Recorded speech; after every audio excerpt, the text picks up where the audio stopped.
하나님의 시간이라는 제목으로 함께 하나님의 말씀을 나누도록 하겠습니다. 기다림은 우리에게 여전히 익숙하지 않은 주제입니다. 우리는 내가 주문한 음식이 먼저 준비되고 내가 기다리는 신호가 금방 바뀌며 나의 차례가 빨리 오기를 바랍니다. 나의 문제, 나의 어려움, 나의 건강이 즉시 당장 해결되고 회복되기를 소망합니다. 그래서 대부분의 사람들에게 기다림은 설레임이 아니고 지루함입니다.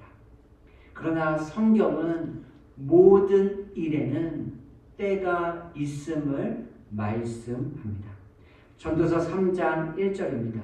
범사에 기한이 있고 천하 만사가 다 때가 있나니. 성경에서 시간은 두 가지로 말씀하고 있습니다. 하나는 사람의 시간입니다. 다른 하나는 하나님의 시간입니다. 사람의 시간은 모두에게 주어진 일상의 시간입니다. 반면에 하나님의 시간은 그 평범하게 흐르는 시간 안에 하나님의 계획과 약속이 성취되는 시간입니다. 전도서 3장 2절부터 8절 말씀을 함께 고백하기를 원합니다. 2절입니다. 우리 함께 고백하겠습니다. 날 때가 있고 죽을 때가 있으며 심을 때가 있고 심은 것을 뽑을 때가 있으며 죽일 때가 있고 치료할 때가 있으며 헐 때가 있고 세울 때가 있으며 울 때가 있고 웃을 때가 있으며 슬퍼할 때가 있고 춤출 때가 있으며 돌을 던져버릴 때가 있고 돌을 거둘 때가 있으며 안을 때가 있고 앉는 일을 멀리할 때가 있으며 찾을 때가 있고 잃을 때가 있으며 지킬 때가 있고 버릴 때가 있으며 찢을 때가 있고 꿰맬 때가 있으며 잠잠할 때가 있고 말할 때가 있으며 마지막 8절입니다. 사랑할 때가 있고 미워할 때가 있으며 전쟁할 때가 있고 평화할 때가 있느니라. 아멘. 계속해서 반복되는 단어가 무엇입니까? 때입니다. 여기서의 때는 우리의 시간, 사람의 시간이 아닙니다. 하나님의 시간입니다. 누구나 태어나고 죽습니다. 그러나 그 시간은 우리의 시간이 아닌 하나님의 시간에 이루어집니다.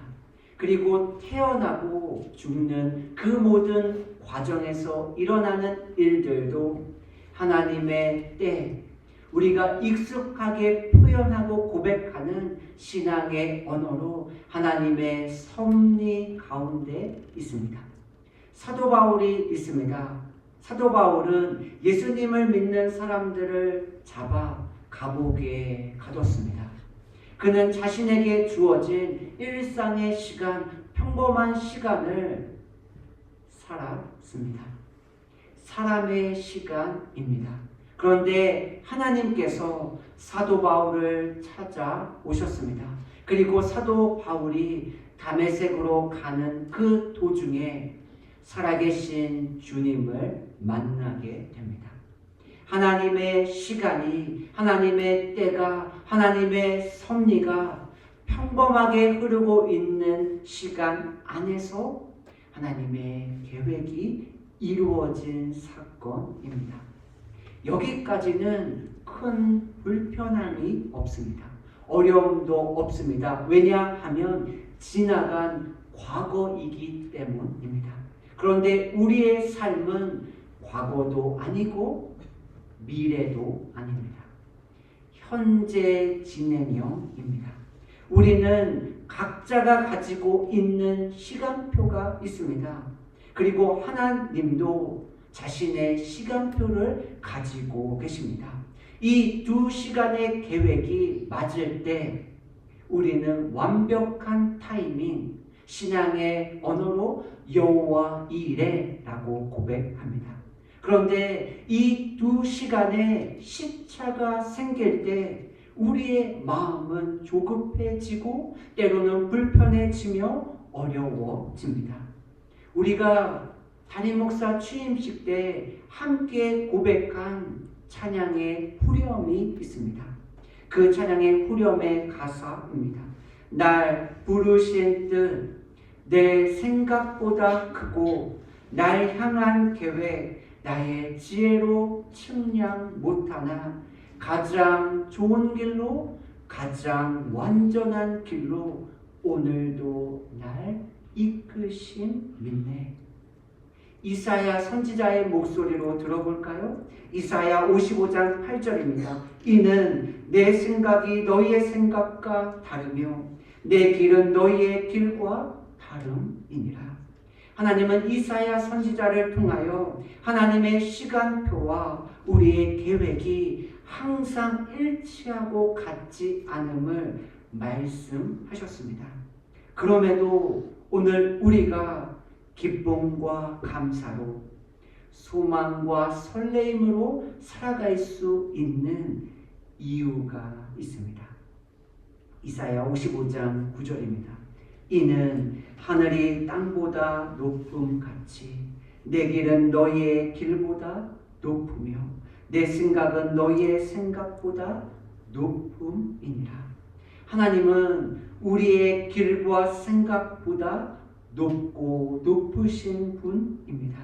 그래서 하나님은 우리가 생각하지 못한 가장 좋은 길로 가장 완전한 길로 오늘도 인도하고 계시는 줄로 믿습니다. 그리고 그 하나님을 우리는 좋으시고 선하시고 신실한 하나님으로 고백합니다. 하나님은 가장 높고 높은 계획을 가지고 계셨습니다. 그리고 하나님의 그 계획이 모든 사람들의 눈앞에 보여졌습니다. 그 계획이 무엇입니까? 예수님의 탄생입니다. 예수님의 탄생은 우연히 어쩌다 이루어진 일이 아닙니다. 갈라디아서 4장 4절입니다. 때가 참에 하나님이 그 아들을 보내사 하나님께서 그 아들을 보내셨습니다. 예수라는 이름은 당시에 익숙하게 들을 수 있는 이름입니다. 그 쉽게 들을 수 있는 수많은 예수라는 이름 중에 하나님이 보내신 한 아들, 그 아들 예수, 그 예수가 우리를 구원하기 위하여 우리의 임마누엘의 주님이 되시기 위하여 이 땅에 오셨습니다. 그 예수는 자기의 시간과 자기의 계획표에 따라 이 땅에 오지 않았습니다. 예수님은 하나님의 시간표, 하나님의 계획표에 따라 이 땅에 오셨습니다. 요한복음 17장 3절입니다. 영생은 곧 유일하신 참 하나님과 그가 보내신 자 예수 그리스도를 아는 것이니이다. 영원한 생명이 무엇입니까? 자신들이 생각하고 자신들이 상상하는 예수님을 믿는 것이 아닙니다. 하나님께서 보내신 말씀 속에 약속된 그 아들, 그 예수를 믿는 것, 그것이 영생입니다. 이것이 어떻게 약속되고 이루어졌습니까? 하나님은 그 예수님을 여자에게서 나게 하셨습니다. 갈라디아서 4장 4절입니다. 때가 참에 하나님이 그 아들을 보내사 여자에게서 나게 하시고 아담과 하와가 하나님 앞에 죄를 짓습니다. 하나님은 그들의 죄를 심판하십니다. 동시에 하나님은 아담과 하와에게 약속을 하셨습니다. 창세기 3장 15절입니다. 내가 너로 여자와 원수가 되게 하고 내 후손도 여자의 후손과 원수가 되게 하리니 여자의 후손은 내 머리를 상하게 할 것이요 너는 그의 발꿈치를 상하게 할 것이니라 하시고, 하나님은 여자의 후손을 통하여 우리의 죄악이 깨끗이 용서받음을 아담과 하와에게 약속해 주셨습니다. 사단이 잠시 예수님의 발꿈치를 물을 수 있지만 결국 예수님이 십자가의 죽으심을 이기시고 부활하셔서 사단의 머리를 깨뜨리심을 아담과 하와에게 보여주셨습니다. 그리고 이 말씀을 이사야 말씀을 통하여 한 번 더 말씀하십니다. 이사야 7장 14절입니다. 그러므로 주께서 친히 징조를 너에게 주실 것이라. 보라, 처녀가 잉태하여 아들을 낳을 것이요. 아담과 하와 그리고 이사야 선지자에게 말씀하신 여자의 후손의 약속이 실제로 이루어졌습니다. 마태복음 1장 23절입니다. 보라, 처녀가 잉태하여 아들을 낳을 것이요. 하나님께서 말씀하시고 약속하신 예수 그리스도가 여자에게서 태어났음을 보여주고 있습니다. 그리고 실제로 그 약속이 이루어졌습니다. 언제 이 약속이 일어났습니까? 갈라디아서 4장 4절입니다. 때가 차매. 여기서의 때는 사람의 시간을 나타냅니다. 차매라는 단어는 하나님의 시간이 무르익었을 때를 의미합니다. 따라서 하나님의 시간이 무르익었을 때에 사람의 시간 안으로 하나님의 계획이, 하나님의 약속이, 하나님의 언약이 이루어졌습니다. 그것이 그 아들을 여자의 후손으로 이 땅에 보내시는 사건입니다. 모든 길은 로마로 통한다. 한 번쯤 다 들어보셨죠? 로마는 자신들의 식민지를 잘 통치하기 위해서, 물자를 신속하게 수도로 옮기기 위해서, 그리고 사람들의 세금을 잘 거두기 위해서 도로를 만들었습니다. 지구의 둘레가 얼마인지 아세요? 약 4만 킬로 정도 됩니다. 그런데 로마 사람들이 만든 도로의 길이가 약 8만 4천 킬로미터입니다. 지구를 두 바퀴 감을 수 있는 거리의 도로를 로마 사람들은 만들었습니다. 한번 생각해 보시겠어요? 로마의 도로를 만드는 사람들이, 어떤 사람들은 우리가 도로를 만든 이유와 목적을 분명하게 알고 도로를 만듭니다. 또 다른 사람들은 이유도 모르고 목적도 모르지만 도로를 만들기 시작합니다. 만들어지고 사용되어지는 도로의 모습을 보면서 사람들이 생각하기 시작합니다. 우리가 계획하고 우리가 목적한 바대로 이 도로가 사용되어지고 있구나. 목적도 이유도 모르고 만든 사람들은 그 도로를 보면서 이 도로의 목적이 이것이었구나 라고 깨닫고 생각하게 됩니다. 그런데 하나님께서는 로마가 만든 그 도로를 그들이 생각하지도 못하고 계획하지도 않았던 방법으로 사용하십니다. 그것이 무엇입니까? 복음의 확장성입니다. 로마가 지구를 두 바퀴나 두를 수 있는 도로를 만들어 놓았기에 하나님의 복음이 신속하게 전파될 수 있었습니다. 우리는 우리가 볼 수 있는 것이 한정되어 있음을 인정해야 합니다. 그리고 오히려 하나님의 시간에 하나님의 일들이 이루어짐을 기대하고 기다리며 기도해야 합니다. 그럼 우리는 사람의 시간 안에서 어떻게 하나님의 시간을 기다리며 소망 가운데 살아갈 수 있을까요? 에베소서 5장 15절입니다. 그런즉 너희가 어떻게 행할지를 자세히 주의하여 지혜 없는 자 같이 하지 말고 오직 지혜 있는 자 같이 하여 16절입니다. 세월을 아끼라 때가 악하니라. 세월은 하나님의 시간입니다. 아끼다라는 의미는 내가 남에게 팔린 것을 다시 사오다라는 의미입니다. 때는 사람의 시간입니다.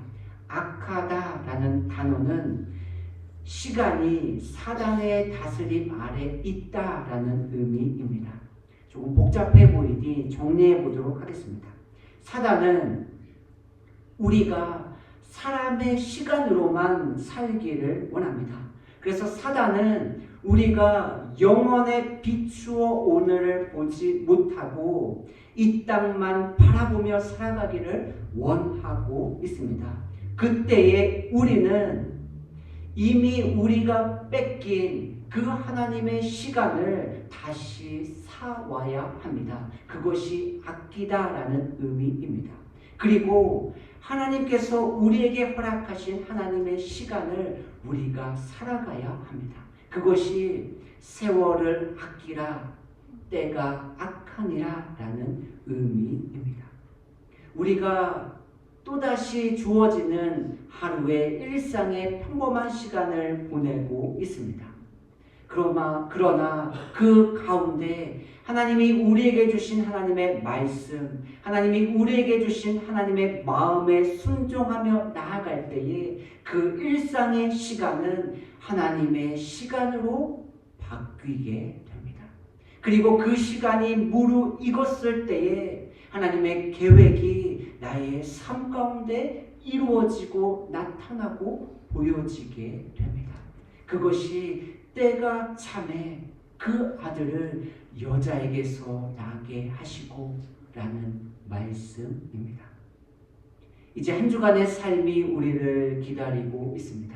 어쩌면 우리는 매일 똑같은 삶을 반복하며 살아갈 수도 있습니다.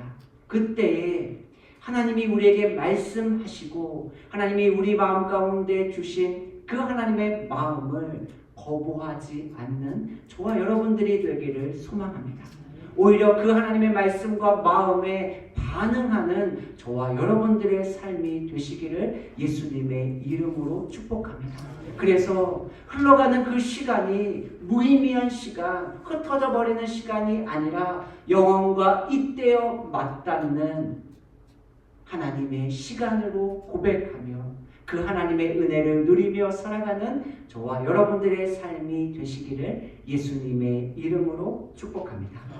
기도하겠습니다.